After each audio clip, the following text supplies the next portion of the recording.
Good day. An interesting article appeared a day ago in the Wall Street Journal, which confirmed suspicions which I think many have already had. This is that Israel has been systematically sabotaging Iranian oil deliveries to Syria.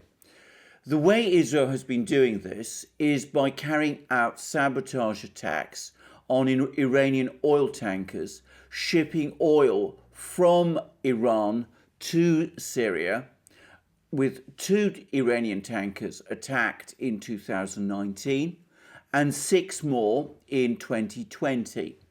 Whilst the Wall Street Journal does not provide details of all of the attacks, it seems that on at least one occasion, the attack took the form of Israeli Navy divers attaching a limpet mine to one of the tankers. In addition, though no Iranian tankers have actually been sunk so far as a result of these campaigns, a step which, by the way, would risk very severe pollution in the sea where the tanker was sunk. On at least two occasions, tankers were forced to return to Iran for repairs, and on one further occasion, there was slippage of oil along the Israeli coast, with the Israelis suggesting that the Iranians had done this on purpose, but with a suspicion now that it might have been the result of an attack on an Iranian tanker, which caused oil to escape into the sea, thus affecting the Israeli coastline. This campaign must be seen in the context of the larger campaign the US and Western governments have been conducting against Syria over the last few years.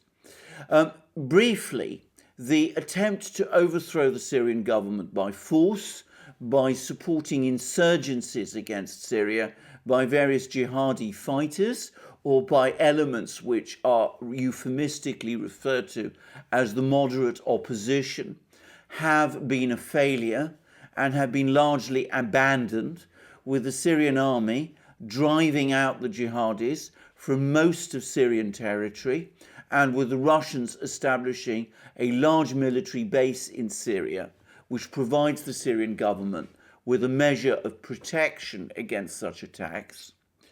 But instead, Western governments, led by the United States, have tried to choke the Syrian government and force it into either collapse or resignation through a campaign of across-the-board economic sanctions. These are the so-called Caesar sanctions, and through attempts to control Syrian oil wells in eastern Syria and to prevent Syria receiving oil supplies from Iran. The Israeli campaign against Iranian tankers seems to be part of this campaign. I have to say that I think this is completely reckless. First of all, this attempt to reverse the outcome of the Syrian war by economic measures instead of military ones has to be seen as essentially an economic war on the Syrian people. President Assad and his government are not going to be overthrown by this campaign. And it doesn't seem to me as if the members of the Syrian elite who make up this government are going to be much affected by it either. The brunt of this campaign, of these attempts to choke Syria off from its oil supplies, from its food, most of which is also grown in the eastern parts of Syria, effectively controlled at the moment by American forces, and through this oil blockade, which the Israelis seem to be trying to enforce through outright sabotage. The brunt of all of this is going to be borne by the Syrian people, who are enduring severe hardship in consequence. This has always been the twisted logic of sanctions and economic wars.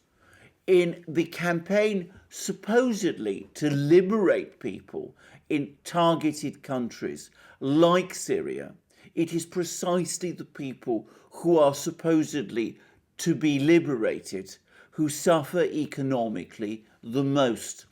It makes little sense, but as far back as the 1990s, the then US Secretary of State, Madeleine Albright, justified economic sanctions against Iran, Iraq, at that time led by Saddam Hussein, by saying that the deaths of Iraqi children caused by these sanctions would be a price worth paying if the sanctions eventually led to the political objective of first containing Saddam Hussein and then, by implication, of liberating Iraq from him.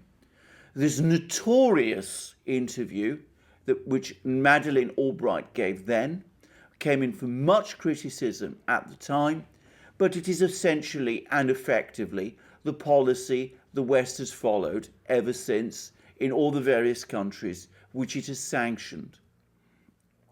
Having said this, it's not only that this sanctions war is itself misconceived and I think ultimately immoral, but also these Israeli actions, which seem to me to be a cause of real concern, because of course placing limpet mines on Iranian tankers is by any definition an act, if not of open war, at least of clandestine war.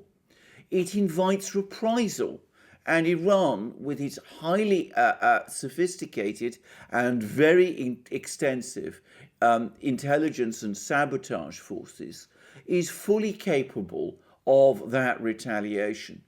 Moreover, that retaliation might not necessarily be against Israel itself, which is some distance from Iran.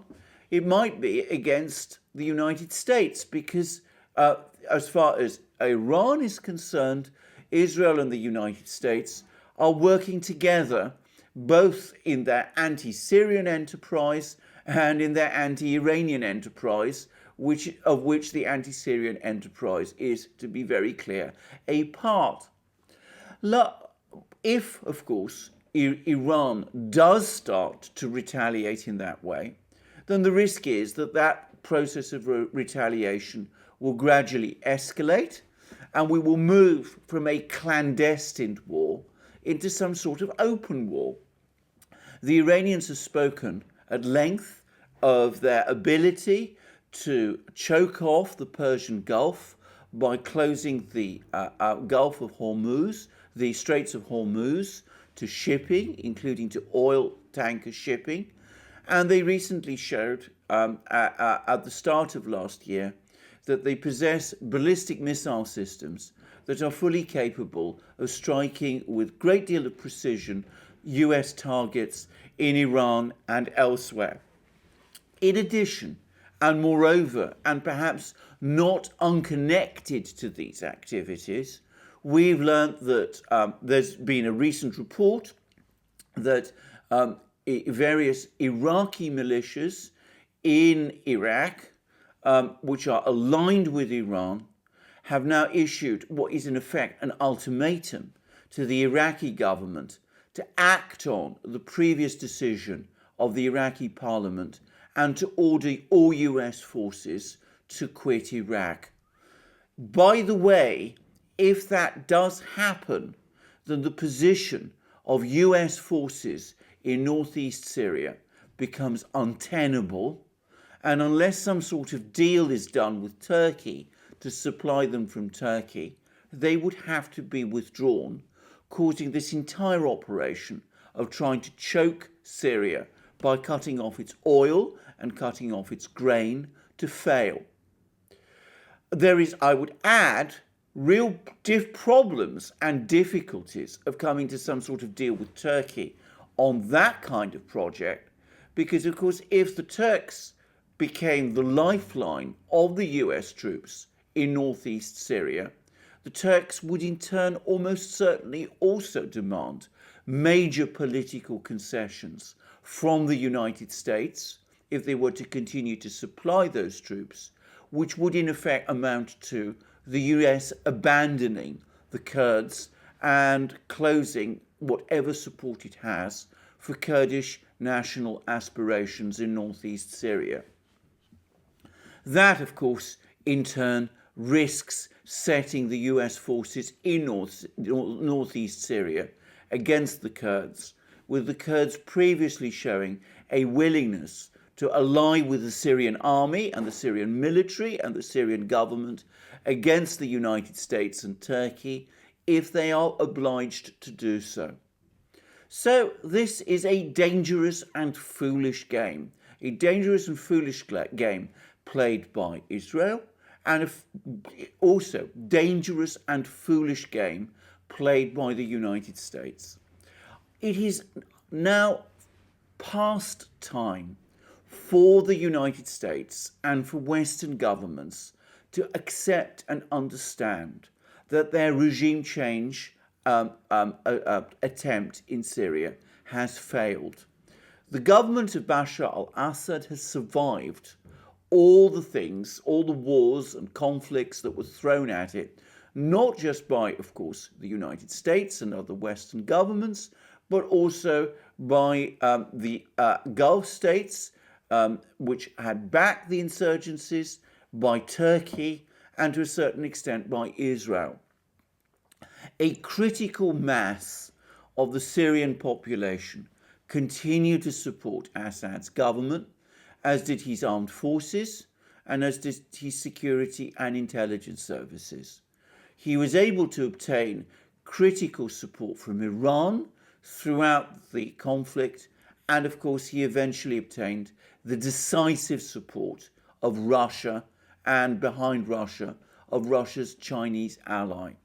Whilst of course the Chinese did not intervene directly in Syria, they provided the Russians especially with that critical degree of political support which made the entire Russian intervention in Syria possible. I would add that Assad's supporters are not solely and exclusively confined to countries like China, Russia, and Iran. He also has considerable and substantial support from India as well. This makes the Syrian government an extremely difficult government to overthrow, all the more so as Bashar al-Assad himself has shown an extraordinary determination to hold out and to resist his enemies. Given that this is so, both the misconceived and immoral tactics of sanctions and this unwise sabotage campaign we're now reading about in the Wall Street Journal are exercises in doubling down on a failed policy and one with accumulating risks. It is a fact that the neocon community in the United States, and by the way also in Britain, has never managed to reconcile itself to the fact of its defeat in Syria.